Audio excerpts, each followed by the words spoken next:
Hello, and welcome to Between Views. I'm your host, Alec Koski. This podcast aims to cast light on and connect you with inspirational people, identify them as potential mentors in your journey, and share their wisdom with the world. In this episode, we go live on Zoom to Hawaii for the third and final part of our conversation with the inspiring entrepreneur, Hawaiian history buff, and well-known face in the female surfing community, Keli Campbell. Back to your comment about the time thing. So this other great book that I read a million years ago, that's so good, and I do reread it. It's one of the ones I actually reread. It's called On Writing, and it's by Stephen King, of all people. If you're not a Stephen King, yep. So he wrote a book about writing, and if you're not a Stephen King fan, don't let that dissuade you, because he's such a good writer. I'm not a fan of horror, and the books of his that I have read are all the fantasy fun ones, because the horror stuff not my jam. But that guy's written more than anyone ever, I swear. I mean, I don't know if that's entirely true, but he's written a whole lot of books. And in that book, there's actually another book. There's a book called what is it called? The Stephen Pressfield one. You've probably read it. The War of Art, The Art of War, The War of Art. The Art of War? No, not The Art of War. It's The War That's of Art, I believe. But it's The War no, of Art. not The Art of War. The War of Art. Okay. Stephen Pressfield. Never read it. Those two guys. Oh, you would enjoy that one too. Both of those, I think you'd enjoy. They talk a lot about the time thing, and about how essentially, back to consistency, you make time. You grab it whenever there's some. If you're sitting in the airport waiting for the plane, then you send an email to whoever. If and that is irritating to hear, because I also Car University. That's one of my favorite ones.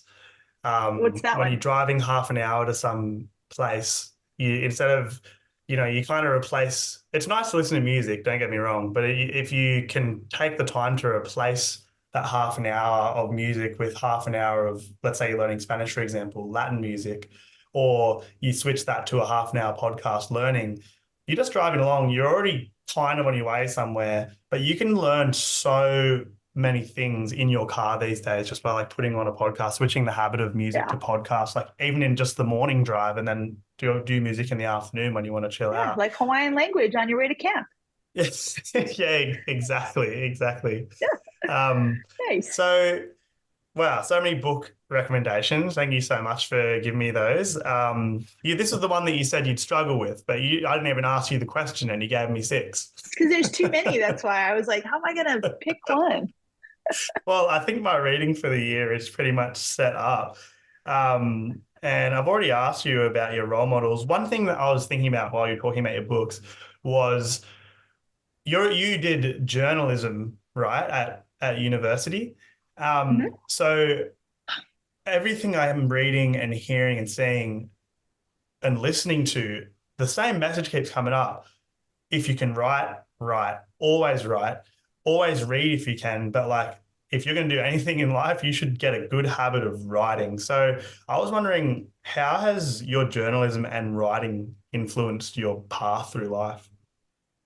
Oh man, that's a good question. So interestingly enough, I chose journalism because I just love writing. I thought it was practical, of course, and I'm from that era of school where we didn't get the follow your bliss speech. Have you ever heard that one from Joseph Campbell? Look that Follow one up your too. bliss. Is that kind of essentially what's influenced today's, be a dreamer, follow your dreams kind of movement? Is that but I would say for a long time I sort of had an issue with it, because I was like, no, you've got to work hard, and you do. I do believe in hard work, because I come from a hardworking family of people. But if you look up Joseph Campbell's actual words, it's so interesting. He's essentially encouraging everyone to follow their curiosity, because it will always lead you to innovations and whatever. But anyhow, my reference to that just means I didn't hear it yet when I went to college, so I was convinced that I had to pick a practical major, and at the time journalism seemed practical. Funny enough, I spent a few years freelance writing when I got out of school, but ever since then my writing's been purely my own, because I went into a different profession, and I journalism now is a little, we don't need to talk about that, but writing specifically, because I think that I have spent my entire life, I've kept a journal my entire life. I write daily, even just to get words on a page, like whether it's with pen and paper or whether it's on a keyboard. I think that storytelling is one of the most impactful ways to keep histories alive, as we know, reading too. But I just think the coolest thing about writing is it's like painting with words and creating art and creating pictures. And, you know, I really feel that whole idea of a picture being worth 1,000 words.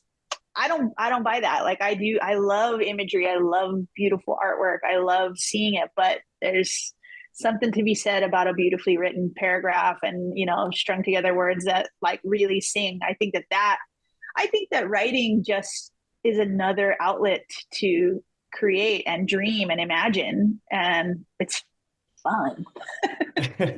It is fun. I don't know that everyone has found joy in writing though, because I actually had to make a habit of it, and it wasn't until I made a habit of it that I actually really enjoyed it, and then realized the true value of being able to do it. You know, we don't really think so much about writing anymore in its traditional form, like with like a pen and paper. We still write, but we just do it on like a keyboard now. You know, where we do almost more writing probably than ever, and it's all True. on a keyboard instead of with a pen and paper. But there's just something so tangible about like putting pen to page and having a quiet space and letting your thoughts just flow out onto the page, which I think in itself is a magical thing, because this is like a non-existent space of words that no one else can hear except you, and all of a sudden it exists in ink.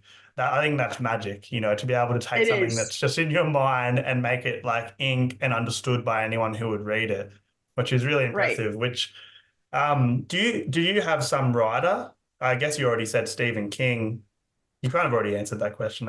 Is there someone else Well, I mean, that I haven't missed, that you've missed so well, far, that Steve, and was even Stephen inspirational King, for like you in I just journalism? think he's a fun writer. Like I just think it's fun that he's so prolific, and he is actually a pretty great writer.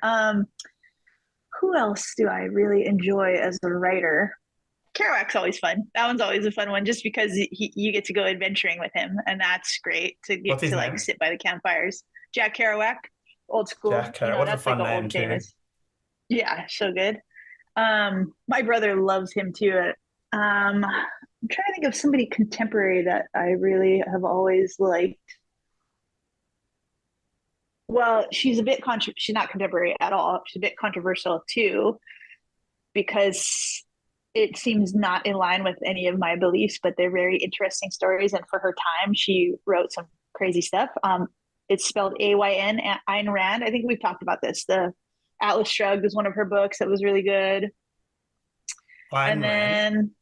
then, but you might get some clapback about that. I have, because apparently I did not know this, but apparently because she was like a massive supporter of capitalism in like the 40s. Like she's kind of not very well liked as a Oh, did she get person, cancelled? but you kind of, yeah, totally. But you kind of got to respect the amount she wrote, you know, when she did and during the time she did, and what she wrote about was kind of pretty Yeah, and to be honest, probably in her time, she probably just thought she was. Oh, I've lost you there, actually. Yeah. Did we lose Can you hear me? headphones? Yeah, I can hear you now. Okay. I think mine died. No, that's We're okay. us in our long conversation. Sorry. Yeah, no, don't be sorry. I'm very grateful for it. It's going good. Um, yeah, okay. So what I want to do now, I feel like you've answered most of my major curiosities that I had for you today. Okay. One thing that I really wanted to ask about was what's something, these are kind of like the general round of questions. What's something that brings you joy and keeps you laughing? My funny little dog. Yeah, that's right. Yeah. Yeah, That makes me laugh a lot. Yeah, I Harlow. think yeah, she's that. But and too, just the general life in general is hilarious and Yeah, joyful and fun and because good people. one thing that that I found, like, I noticed on your bookshelf, similar to me, if you look at mine, there's a lot of books about like self-growth and learning to like be and like understanding new skills. When you get stuck into that realm of self-growth, it's very easy to only read that.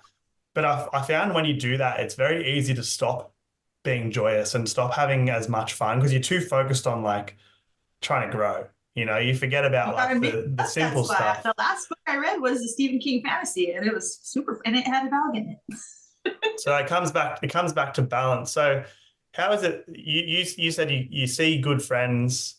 Obviously you go surfing really often and just go out and do playful things True, that and you that enjoy. also is a big source of joy, I suppose. I mean, you know that as a surfer, like it, and when Yeah. we don't surf, it can be unjoyous. Yeah, you start to dry out. Yeah, totally. Yeah. Yeah. Oh, speaking of surfing, I thought of this question before. It's just come back to me. Have you had a barrel before? Have you been inside a barrel before? Technically, yes, and only once, because so you listeners know this, I've been surfing forever, but I ride a 9.3 longboard and prefer to be walking around on it. I'm not really like a barrel seeker. Yeah. Um, but yes, one time I was at Honol's, which you may have surfed. I don't know if you surfed there or not, but it's just very I'm reefy, not sure. ledgy little wave, and the left. I accidentally happened upon being in the barrel, and I was grabbing my rail and like, ah! It was terrifying, but also pretty rad. It wasn't a very big barrel because I had to crouch down. Oh, barrel nonetheless. That's why I took up body surfing because it's always triple overhead. Yeah, nice. I was going to get you to describe what it was like in the barrel, but it just sounds like it was terrifying and came out of nowhere. No, it was epic. It's like the neatest noise. The sound of that is actually the coolest part of a barrel, I think. Yeah. I mean, it looks very amazing, obviously, but you can see what it looks like a lot of times through the photos and the big GoPro footage, but the sound is trippy. Yeah. Yeah. And yeah, the sound is it's not really describable. You can kind of make it if you want. I remember when I got my first tattoo, I was making that noise, so I was in my happy place and the guy was just freaked out. It's like oh dear. All right, I've got two more things with questions in the general round today. One is what are some through your life, what are some personal traits that you found really important? Like they kind of carry you through, your stronger moral. Traits that I have or traits that I find valuable in Traits that people. you have. Like, for example, one thing I really love about you, Kelly, is it seems like no matter where you're turning up to, you basically never turn up empty-handed. I don't know how or where you find the time to like visit these like whether it be like a bakery or a knick-knacky shop or something. I feel like there's never been a time that That's you've the turned up and Hawaiian not culture had thing. like a That's like a not really small gift or something for people who you're visiting. I'm just like, this is great. that is Especially funny. when you turn up Well, with cakes from that lovely bakery. to be fair, that's sort of like a Hawaiian cultural thing. Like that, Is you it? kind of never go anywhere without bringing a gift. Like that's just sort of a thing that you do when you go to someone's house because that's just how we do it. I don't Yeah. know. Um, So you just leave 15 minutes early and just make sure you go via yeah, certain shops. What's the classic, like, for example, in Australia, we've got these chocolates called favorites, like if you go into a party, you bring favorites. If you got no time or you can't think about it, just a big mix box of different chocolates. Or I think a really classic one is like you go to Baker's Delight, which is a bakery. They're everywhere, but they have these like twists and they've got all these different flavors. They usually have savory and sweet ones. But if you turn up one of those, everyone's like, you are a god. Thank you for coming. nice. Yeah. What's the Hawaiian equivalent of that? Oh man, that's a hard question. It depends on what kind of party it is, I think, because if it's like a pauhana, poke is always a good choice. Yes, poke. Yeah, I mean, you never go wrong with that. And then, Yeah. like, for if you're gonna bring the treats, butter mochi is always good. In our personal, like, I bake my own treats a lot, so if I actually get the time to make something, that's always good. You know, Yes. yeah. And then, yeah, I would say if you want to be really popular at a Hawaiian party, somebody brings fish that they caught. Hmm. I can't do that because I don't catch the fish. Gotcha. That's one of you said poke, and it reminded me of Hawaiian supermarkets. I just love Hawaiian supermarkets. Like after the mixture of cultures that have been through there over the years, Uh-huh. it's like it hasn't merged into one. There's literally like Filipino stuff in a section, there's poke and Japanese section. There's these epic bakeries, I imagine from like Portuguese people just like whipping up sweet tarts all the time. And like you literally have everything you want in a Hawaiian supermarket. And then you've also got like all of like the US products. So you're not short of anything. You can literally find whatever you need. And then some, which I think, you know, if anyone gets a chance to go to Hawaii, go through the supermarket first. You'll love it. Yeah, I agree. Supermarkets are the best place to visit in every country, actually. Anywhere you go that's different, the grocery store is the place to go. Yeah. It's gonna rain. Can you hear me still? Yeah, I can still hear you. So the final question, you probably remember this. Can you still hear me? Oh, what? Sorry. I was like, did I answer your question or did I not? I don't remember. I can't recall either. I think it was good though. You probably remember this when you were the first person I ever practiced between views with. I didn't get a chance to even begin the recording. I actually have on my phone an intro that I did because I was going to ask you if we could record it, but I was still a bit nervous about beginning, and we just got to chatting, and so I forgot all about it. But you probably remember that I finished with getting you to ask a question for someone else. For the next person. You may never hear the answer to it, and I guess unless you listen to the preceding podcast at some point. But the question that Miguel Binnios, the YouTube challenge and friend of mine from the States fellow, has left for you is, what are you most proud of yourself for? I think I would have to say, because it's been such a long time coming, I think I'm most proud of myself for just like, this is gonna sound so not that cool, but this is part of it. It's all right, let it out. I just like myself. I'm super thankful I've gotten to a place where I'm like I said earlier, I'm the opinion I'm most concerned about in right now in my life about what's going on with me and what I'm doing and how I look and how I appear to the world is mine. And I think that allows me to encourage that in other people. I hope that's what I want. I'm most proud of myself for feeling sure enough in that to do my best to kind of bring that out in other people as well. Yeah. And that's a really important thing as well. Like, you can't affect the lives of others until you know how to affect your own. And you need to have a good relationship with yourself before you have a good relationship with anyone else. So to actually feel confident that you've gotten to that point and that you're in like a strong, happy place with that allows you to give all of that beauty and love and joy to other people around you as well. So do you have anyone who you read about that inspired that, or is that you've just landed there?